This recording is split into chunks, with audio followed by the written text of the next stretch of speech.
Greetings, Assassins!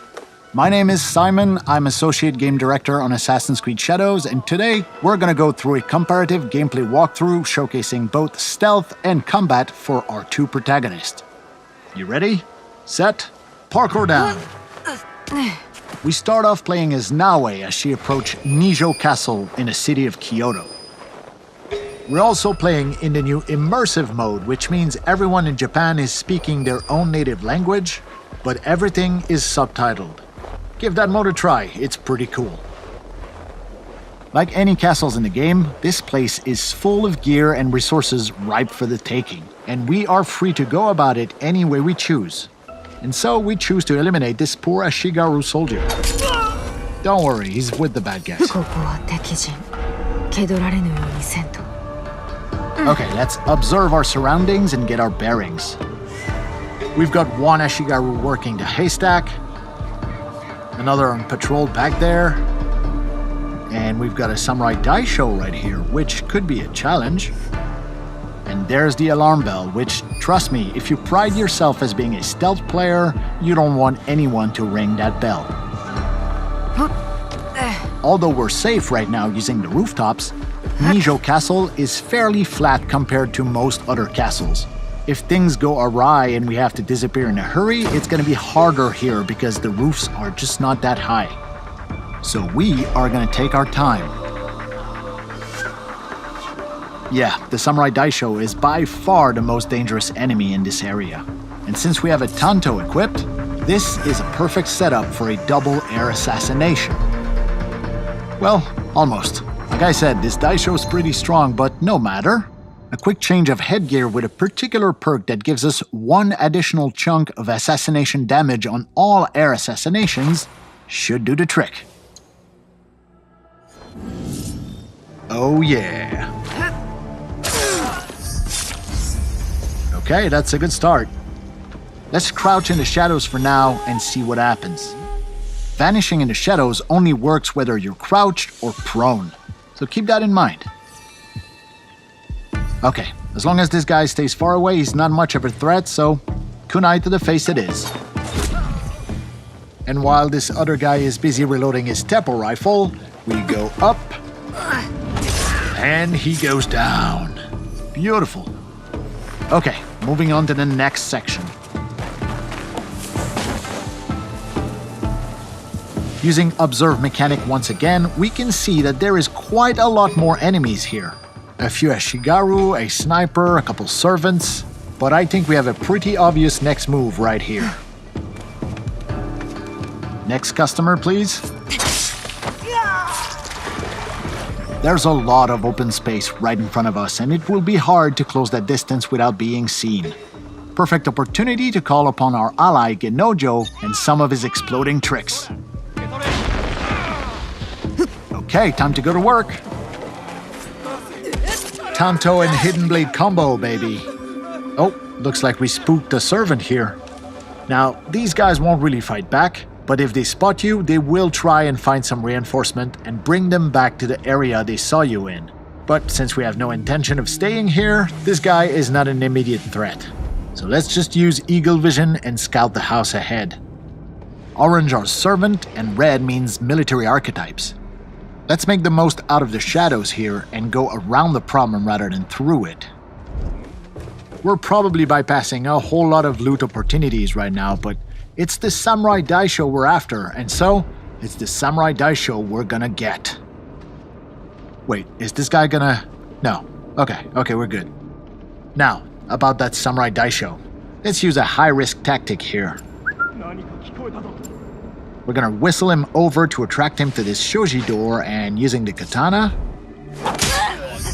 This is guaranteed to get attention from the outside, so let's disappear out of view and see if anyone shows up. Never stood a chance. Come on, it's cool to be a shinobi.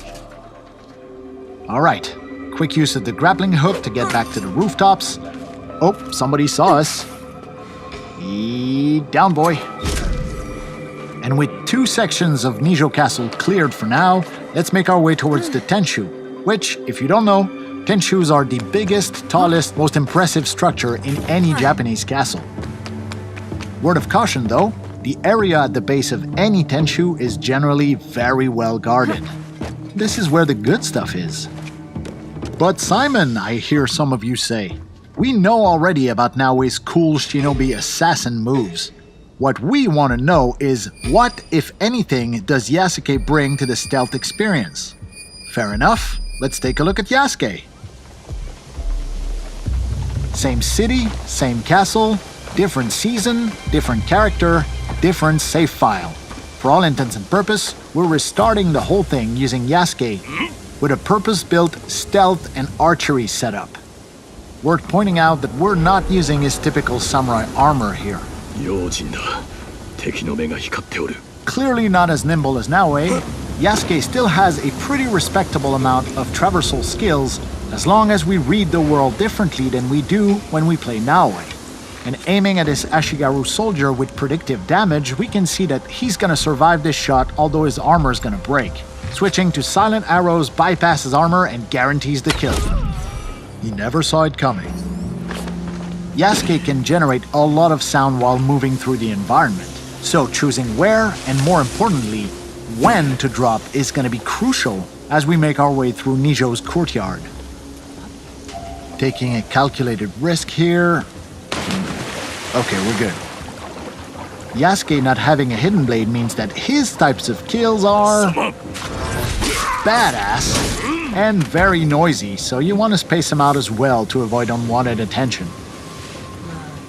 Here is the first Samurai Daisho in this Yasuke stealth run. And I think he just noticed his buddy is missing a head.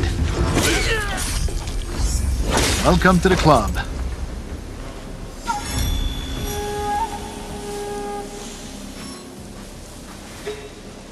Oh. Silent arrows all day, baby.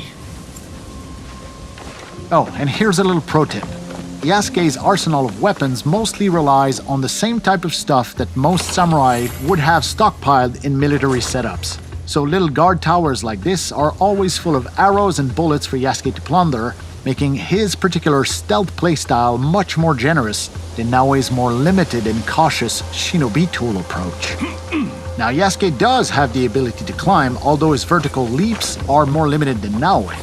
Similarly, we can reach most high point like this and use the observe mechanic to tag people, get our bearings, and find where our next objectives are.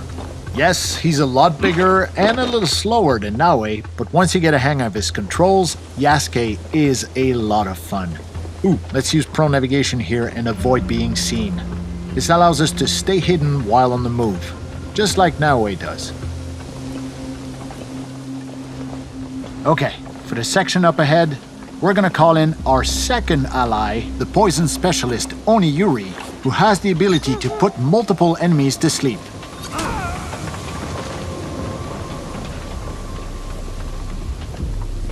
Yeah, no poison for you. Courtyard clear. Time to move into the house. Little fun fact about Oniyuri's poison clouds, they will affect any other enemy who investigate those bodies and will also make them fall asleep.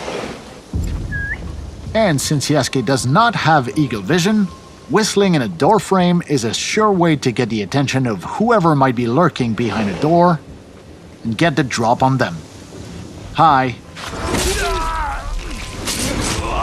We previously saw with Naoe that this house during winter is full of people, but here in summer during broad daylight, there was only one samurai guarding a tapestry, which will look infinitely better in our own hideout. Your move, buddy. Yeah, that's a good move. Okay, moving on to the next section here. Hold on, we're gonna get some elevation first and get our bearings. Let's use this crate here. And let's get a feel for the neighborhood. Let's take down the alarm bell just to be safe. Because I can't shake the feeling that stealth with Yasuke might be coming to a close here. Okay, we have their attention now. Now, we're not wearing the most efficient armor for an open fight, so we're gonna switch the Yumi bow for the Kana bow. That gives us a much better insurance policy in an open fight like this.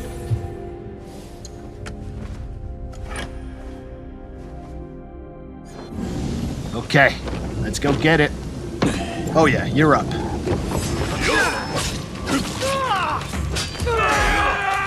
That's one down. Here. That's two. Whoa. Yeah, you should have made that shot. That is three down. And I think it's Kanabo time, baby. This thing hits hard, but it is slow, so we have to be precise here. Give me some space, will ya? Next few hits are gonna be critical here. Oh. Backbreaker ability. Nicely done here. Now, each area in this castle is its own little gameplay pocket. So as long as no one rings the alarm bell, it means that other nearby pockets will not interfere, even when we opt for open combat like this. Time to switch back over to Naoe and see what a more aggressive open combat playstyle looks like with her. First thing first, we gotta switch up our loadout and use perks that are more conducive to that playstyle, such as this headband that allows us to vault over an enemy when we sprint at them in open combat. Let's switch up our outfit as well while we're at it. Yeah, we don't have a good perk reason to equip this right now, but I kinda like this one, so life's about taking risks, man.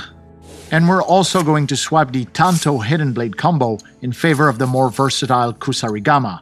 Oh yeah, this one has 60% increased damage over distance. Okay, let's put that to good use. And I think I see our first victim here. Whoa, whoa, whoa, whoa, whoa. Okay, that must be a servant. Gotcha.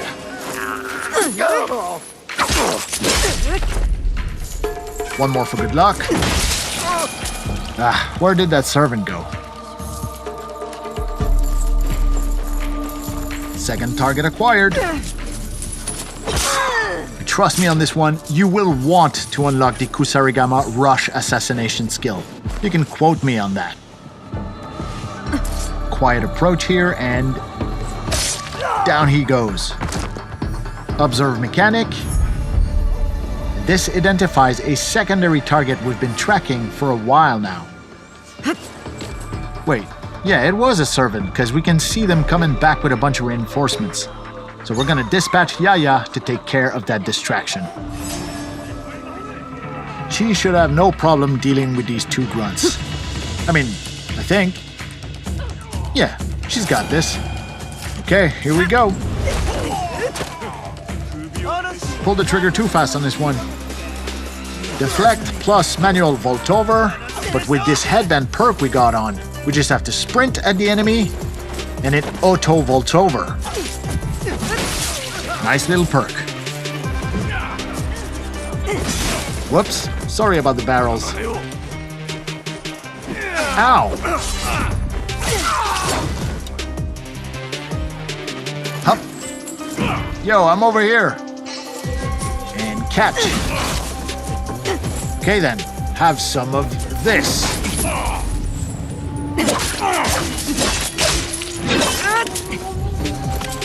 Hey, Yaya comes in with the assist. Okay, we're gonna deploy some tricks here. Can't assassinate him in smoke, but he won't see this coming either.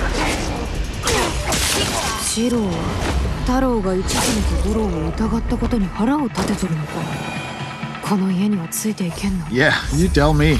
Don't worry, it'll all make sense once you get your hands on the game.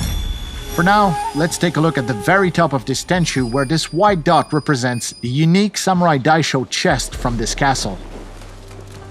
Using the grappling hook, it's pretty easy to hook up on those large overhangs and make climbing the exterior of a Tenchu pretty much a breeze for Naoe. That being said, we're bypassing quite a few loot opportunities right now. There is more than 30 unique castles in the game, and each of them comes with their own Daisho chest, which only unlocks once you deal with all the Samurai Daishos stationed within that castle.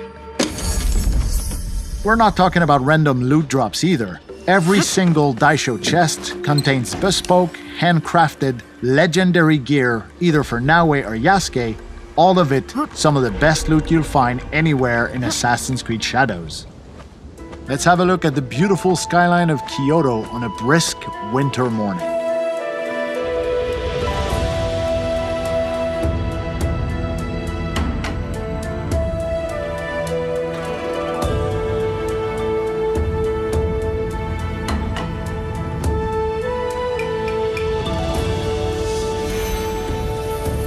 Using the observe mechanic on top of a synchronization point like this will reveal nearby points of interest. Up to us to place markers as we see fit to further our exploration of Japan.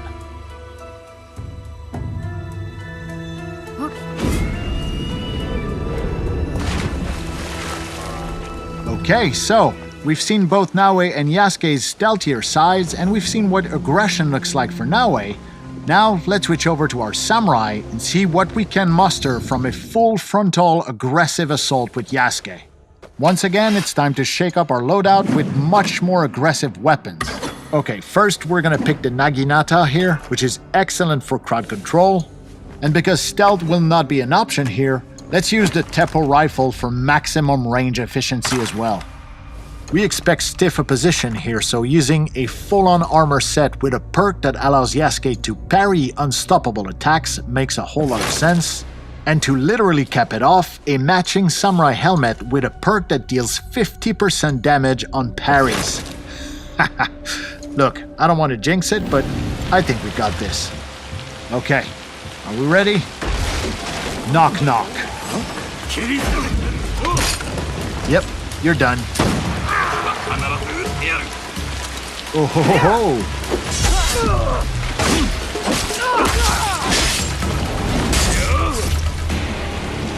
Alright, who's next?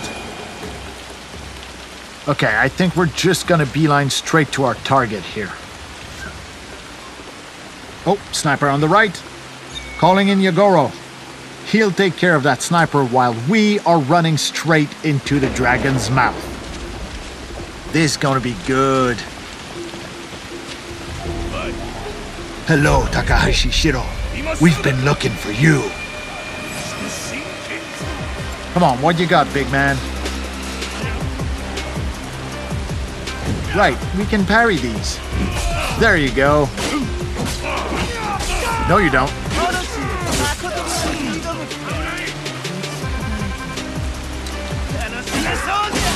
He's down. It's you and me, pal. Armor break.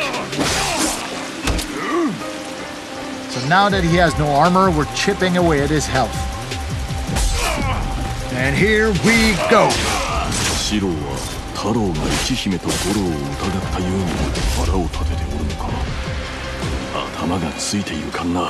Yeah, I know. People will just have to untangle that mess for themselves. Okay, not bad. Here's to a job well done. 2 Daishos dead and 1 secondary target off the board. Now, we've seen Naoe climb the exterior of a Tenchu with ease and agility, but when it comes to Yasuke, sometimes it can be easier to just take the stairs and climb all the way up. You'll find plenty of loot, the occasional straggler, and most awesome of all, you'll be able to enjoy our fantastic sound design. Just listen to that rain.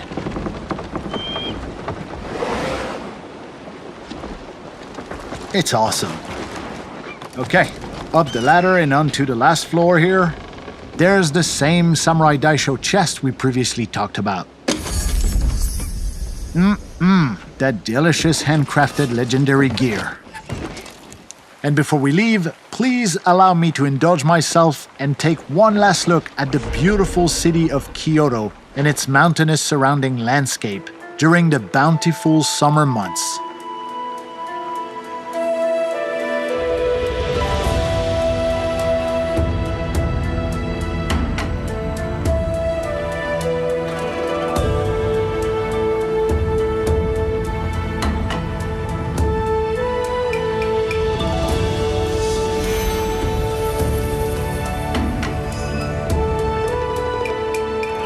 This concludes our comparative gameplay walkthrough for stealth and combat between Yasuke and Naoe. For everyone at Ubisoft, we hope you'll join us on the streets of feudal Japan very soon. Have a good one. See ya!